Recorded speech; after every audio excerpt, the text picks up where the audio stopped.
Fala galera, tudo bom? Olha só, dando uma continuidade a esse projeto que a gente está tocando aí, um dos tópicos sempre relevantes nas provas foi a parte de calorimetria, que a gente já discutiu, inclusive já tem aqui postado para vocês. Mas assim, um outro tópico relevante é a parte de gases, que é contemplado em diversas provas, tá bom? E que você não pode deixar de estudar quando vai analisar para a prova, tá bom? Mas primeira coisa é a gente tentar definir o que são gases, certo? Na realidade, é um conceito um pouco complicado a gente definir gases, por quê? Porque existem diversos tipos e para cada tipo de gás, as moléculas têm um comportamento diferente.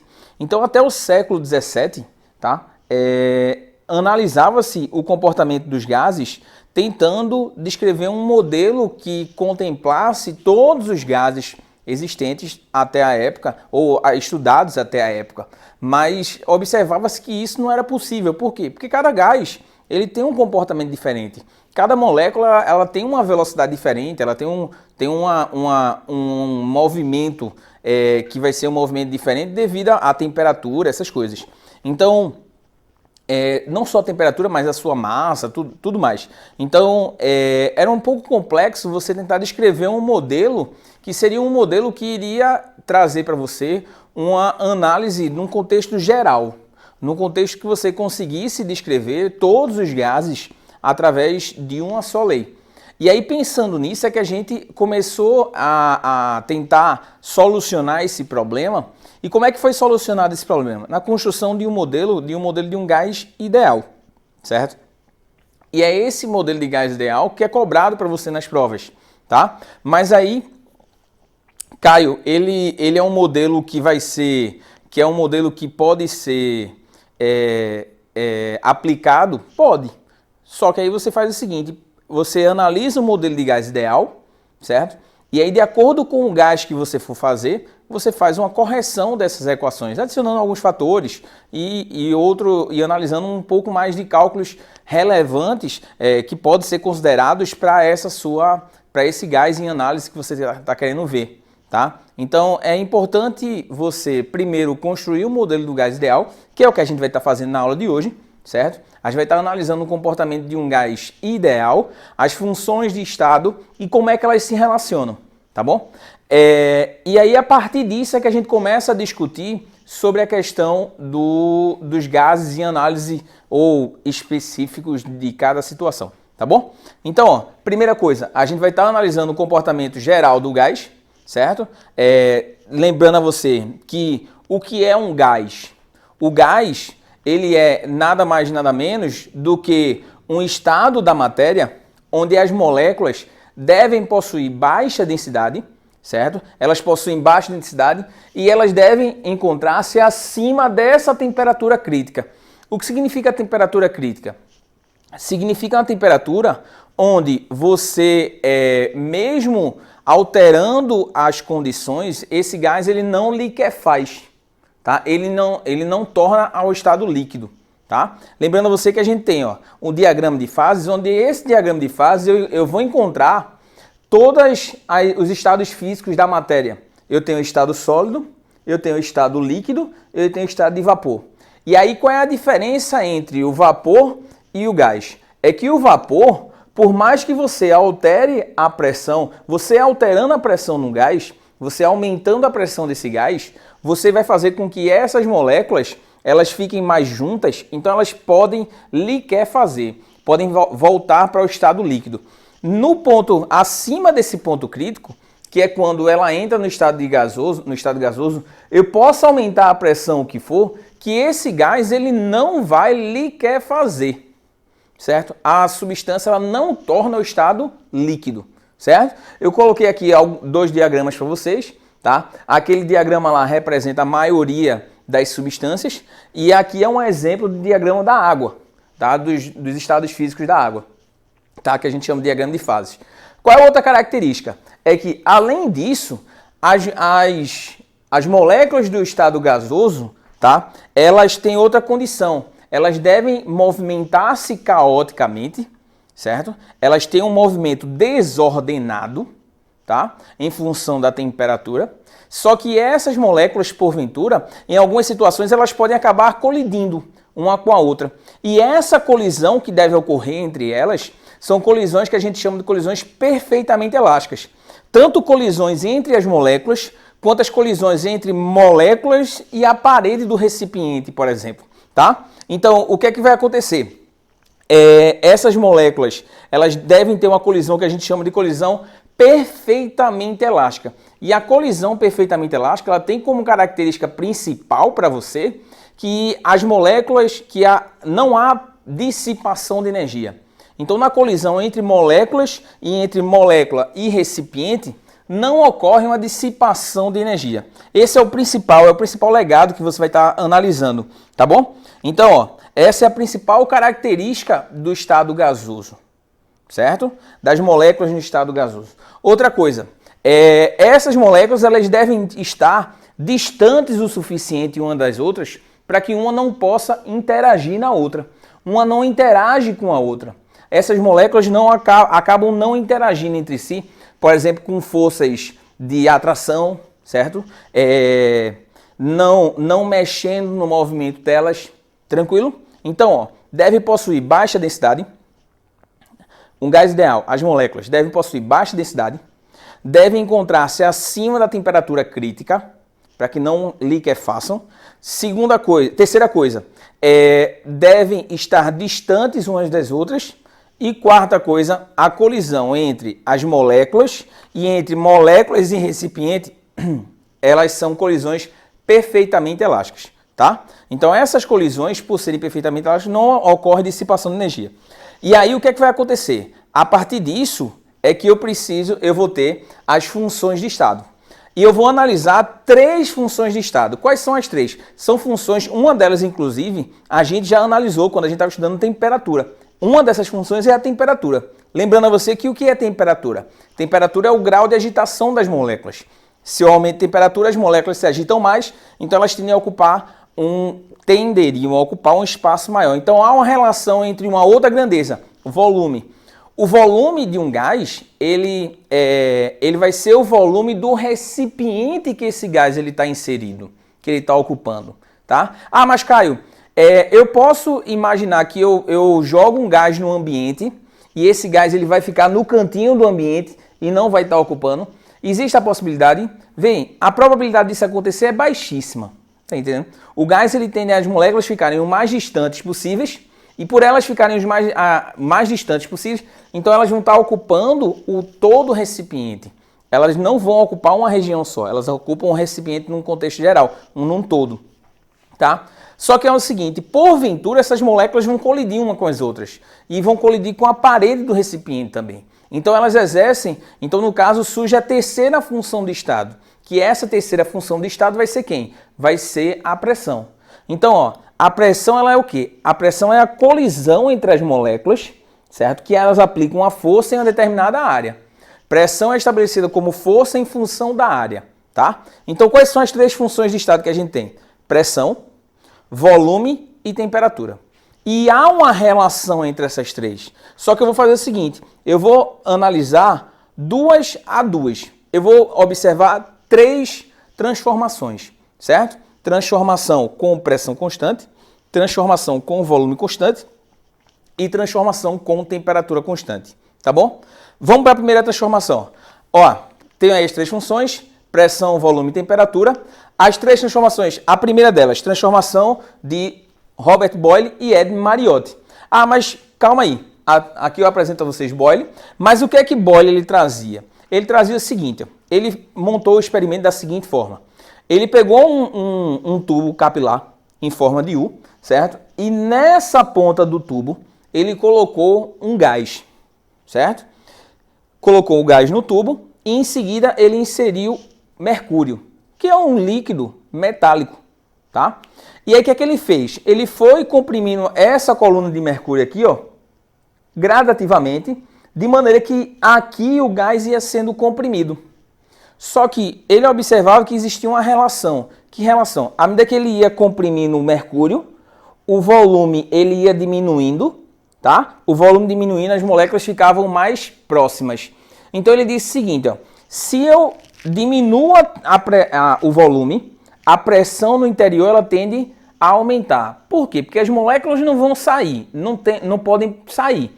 Se elas não podem sair, eu diminuo o espaço entre elas. Diminuindo esse espaço entre elas, a pressão aumenta. Então existia uma relação entre pressão e volume, onde quando eu diminuo o volume, eu aumento a pressão. Isso, lógico, eu estou mantendo a temperatura constante. E foi o que ele fez. Ele foi diminuindo isso aqui gradativamente, apertando isso devagar. Por quê? Porque quando ele vai apertando devagar, a temperatura tende a permanecer constante, tá? Há uma dissipação de energia para o meio ambiente. Então, quando a temperatura permanece constante, ele diminui o volume e a pressão ela tende a aumentar. Isso é o que a gente chama de transformação isotérmica, certo? Que é uma transformação onde ocorre uma mudança de pressão e volume que é estabelecida através da seguinte relação. Ó. Deixa eu te mostrar aqui. Ó. A primeira delas, ó, pressão numa situação 1 multiplicada pelo volume 1 era igual a pressão numa situação 2 multiplicado por um volume nessa situação, tá? Presta atenção que se eu diminuo esse volume, o que é que tem que acontecer com a pressão? Ela tem que aumentar, tá? Então há uma relação entre essas duas grandezas. Por quê? Porque como eu diminuo o volume, a pressão ela aumenta porque as moléculas elas tendem a ficar mais próximas. Elas tendem a colidir mais vezes, tá bom? Tranquilo? Beleza, fera? Então essa é a primeira transformação de Boyle e Eddy-Mariotti, onde há uma transformação que a gente chama de transformação isotérmica, temperatura constante. Ó, nesse caso aqui, ó, a temperatura é constante. Beleza? Tranquilidade? Show. Então, olha só, segunda transformação que a gente observa é a transformação de... E aí, olha só, observa graficamente. Olha para esse gráfico. Nesse gráfico, ele traz justamente a relação que a gente vai estar observando entre pressão e volume, mantendo a temperatura constante, que inclusive vai ser uma curva. Essa curva é o que a gente chama de isoterma, tá? Então, isoterma é o gráfico numa transformação isotérmica. É a curva do gráfico, num gráfico pressão versus volume, ó, num gráfico pressão versus volume. Essa curva ela recebe o nome de isoterma, tá bom? Tranquilidade? Então, olha só, olha para esse gráfico. Eu peguei 3 pontos desse gráfico. Nesses 3 pontos, eu observei o seguinte. Ó. Primeiro, quando a pressão valia 76 centímetros de mercúrio, o volume marcado lá era 30 centímetros cúbicos. Quando a pressão valia 114 centímetros de mercúrio, o volume valia 20 centímetros cúbicos. E quando a pressão valia 152 centímetros de mercúrio, o volume lá ocupado era de 15 centímetros cúbicos. Observa que há uma relação entre esses dois. De maneira que se eu multiplicar 76 por 30, eu acho o valor de 2.280. Se eu multiplico 114 por 20, acho o mesmo valor, 2.280. Se eu multiplico 152 por 15, acho o mesmo valor. Observa que o produto, por mais que eu diminua o volume, a pressão ela aumenta da mesma maneira para que o produto permaneça constante. Tá bom? O produto PV ele é constante. Então observa, o que é que essa transformação ela traz para a gente? Ela traz o seguinte, se a temperatura permanecer constante, eu diminuo o volume ocupado pelas moléculas, as moléculas vão ficar mais juntas, elas vão colidir mais vezes. Se elas colidem mais vezes, a pressão aumenta, tá? Tranquilidade? Da mesma forma, a gente vai analisar a segunda transformação. Qual é a segunda transformação que a gente vai ver? Olha, a segunda transformação vista por a gente é a transformação de Charles, Jacques Charles. Que Charles foi esse cara aqui, onde ele trouxe para a gente o seguinte, numa transformação isobárica é o quê? Mesma pressão, certo? Numa transformação isobárica, a pressão constante, ocorre a seguinte situação. Se eu quero manter o número de colisões das minhas moléculas, certo? Ou seja, quero manter a pressão constante. Se eu aumento a temperatura, o que é que tem que acontecer com o volume? Tem que aumentar também. Por quê? Porque quando eu aumento a temperatura, as minhas moléculas se agitam mais, mas para elas colidirem da mesma forma, certo? Eu preciso que elas fiquem no espaço maior. Então há uma relação entre volume e temperatura da seguinte forma: aumento o volume, tenho que aumentar a temperatura. Ou então, se eu aumento a temperatura, eu tenho que aumentar o volume ocupado por essas moléculas. Tá? Tranquilo? Então, ó, a segunda transformação para a gente é a seguinte: V1 sobre T1 é igual a V2 sobre T2. E aí, nesse caso aqui, eu estou mantendo a pressão constante, que é o que a gente chama de transformação isobárica. Isobárica, mesma pressão. Tá bom? Tranquilo? A terceira transformação, chamada transformação de Gay-Lussac, onde Gay-Lussac ele trouxe a seguinte relação para a gente. Ele disse, olha, se eu não mexer na pressão, não mexer no volume, desculpa, se eu não mexer no volume ocupado por um gás, certo? Se eu aumento a temperatura, o que é que vai acontecer com a pressão? Vê, não mexo no recipiente, aumento a energia das moléculas, então elas se movimentam mais. Se elas se movimentam mais, elas vão colidir mais vezes ou menos vezes? Mais vezes, perfeito. Então elas colidem mais vezes. Se elas vão colidir mais vezes, então aumenta a pressão. Então é a relação da seguinte forma: pressão sobre temperatura numa situação é igual a pressão sobre a temperatura na outra.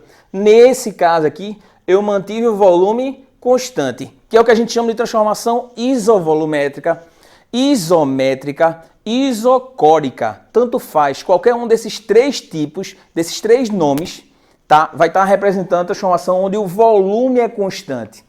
Beleza, fera? Tranquilo? Então, a primeira transformação, transformação isobárica. Segunda transformação, isotérmica, certo? Eu troquei aqui, não foi? Primeira transformação, isotérmica. Segunda transformação, isobárica. Terceira transformação, isovolumétrica. Tá bom? Tranquilo?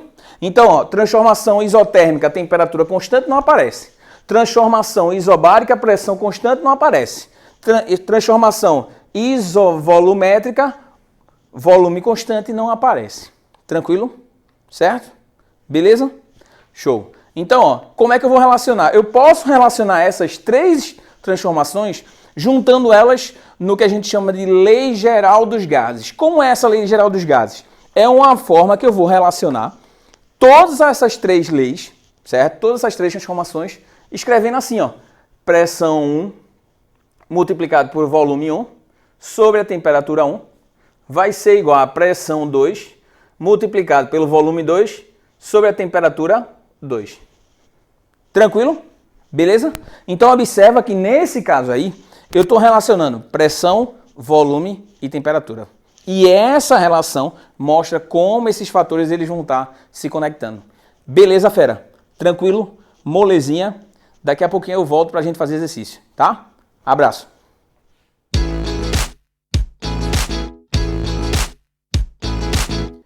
E aí, vamos nessa? Olha só, um exemplo para a gente colocar em prática o que a gente tinha analisado, o que a gente tinha estudado, tá? Mas é o seguinte, vê só. Um recipiente de 16 litros contém um gás ideal a uma pressão de 30 atm. Calcule a pressão final em atm, sabendo que o volume do recipiente passa para 8 litros e que a temperatura absoluta final é metade da temperatura absoluta inicial. Ou seja, vê só, ele disse que o volume 1 era 16 litros, a pressão 1 era 30 atm, a pressão 2 ele quer saber, o volume 2 é de 8 litros e a temperatura T2 ela é T1 sobre 2, ela é metade da temperatura inicial. Ou seja, T1 é igual a 2 vezes T2. Não é isso? Tranquilo? Então, ó, como é que a gente vai resolver isso aqui? Vamos lá. Vamos colocar em prática. Vê. Lei geral dos gases. P1, V1 sobre T1 é igual a P2, V2 sobre T2. Quando eu relaciono, eu vou colocar aqui, ó, pressão 1, 30 atm, vezes o volume 1, 16, sobre a temperatura T1. Só que a temperatura T1 é 2 vezes T2. É igual a pressão P2, que ele quer saber quanto é, o volume V2, que é 8 litros, sobre a temperatura T2. Certo? Então, ó, dessa forma, olha só, T2 com T2, voa. certo? Eu cancelo. Outra coisa, ó, 16 por 2 dá quanto? Dá 8. E 8 com 8 cancela. Então o P2 vale quanto? P2 vale 30 atm. A pressão permanece constante. Tá? Beleza? Show? Tranquilidade?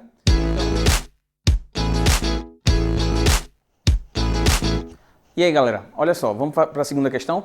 Na segunda questão ele diz o seguinte, ó, um recipiente contendo determinado gás perfeito possui pressão interna de 2 atm, quando sua temperatura é de 27 graus Celsius. Quando essa temperatura é aumentada de 90 graus Fahrenheit, constatamos que seu volume aumenta de 25%, tá? Determine em atm o valor aproximado da nova pressão interna desse recipiente. Então, olha só, ele diz que a pressão do gás inicialmente é 2 atm, a temperatura é de 27 graus Celsius. O que é que ele faz? Ele aumenta 90 graus Fahrenheit, essa temperatura. Caio, como é que eu vou saber a temperatura final, então? Olha, você pode fazer o seguinte, você pode descobrir quanto é essa temperatura em Fahrenheit, aumenta 90 e calcula o valor dela em Celsius para ver. Agora, qual é o detalhe? Que você precisa transformar isso tudo para Kelvin, tá? Então, isso aqui, ó, só para você lembrar, soma 273, você atinge a temperatura de 300 Kelvin. Tá? Como é que eu vou descobrir a temperatura final? Há um caminho mais curto. Qual é o caminho mais curto? É esse aqui, ó. A variação de temperatura em Celsius dividido por 5 é igual à variação de temperatura em Fahrenheit dividido por 9. E aí, quando eu vou fazer isso, aí fica o seguinte, ó. Delta Tc sobre 5 é igual a delta Tf, que é quanto? 90, dividido por 9. Tá? Então, ó, essa variação de temperatura em Celsius dividido por 5 ela é igual a 10. Então, a variação de temperatura em Celsius é igual a quanto? 50 graus Celsius. Certo? Então, ó, a temperatura final vai ser 27 mais 50, que dá quanto? 77 graus Celsius. Que isso aqui é a mesma coisa que 350 Kelvin. Beleza? Aí, a partir disso, eu vou construir a lei geral dos gases. P1V1 sobre T1 é igual a P2V2 sobre T2. Quem é P1? 2. Quem é V1? Eu não sei quanto é. Sobre T1, que é quanto? 300. Então, ó, P2 vai dar quanto? P2 ele quer saber. O V2, se o V2 aumentou 25% do volume inicial, se o volume 1 era V1, o volume 2 vai ser 1,25. Esse 25 aqui é o 25%, é o acréscimo, tá? Então, ó, vezes 1,25 vezes V1 sobre a temperatura 2, que é 350, certo? Então, ó, coisas que eu posso anular, ó, cancela V1 com V1, posso simplificar esse 0 com esse 0, então fica assim, ó, que P2 vai ser igual a 2 vezes 35 dividido por 1,25 vezes 30. Se você resolver essa operação, você vai achar o valor de 1,87 atms, certo? Então essa é a pressão 2. Resposta letra B. Tranquilo, fera? Beleza? Então, ó, conteúdozinho simples, filezinho, tranquilo, pronto para você estar estudando e para você estar se dedicando, tá? Qualquer dúvida, fera, você já sabe, vem trocar uma ideia comigo, vem discutir e aí a gente tenta solucionar os problemas, tá bom? Um grande abraço a vocês e bons estudos. Até mais.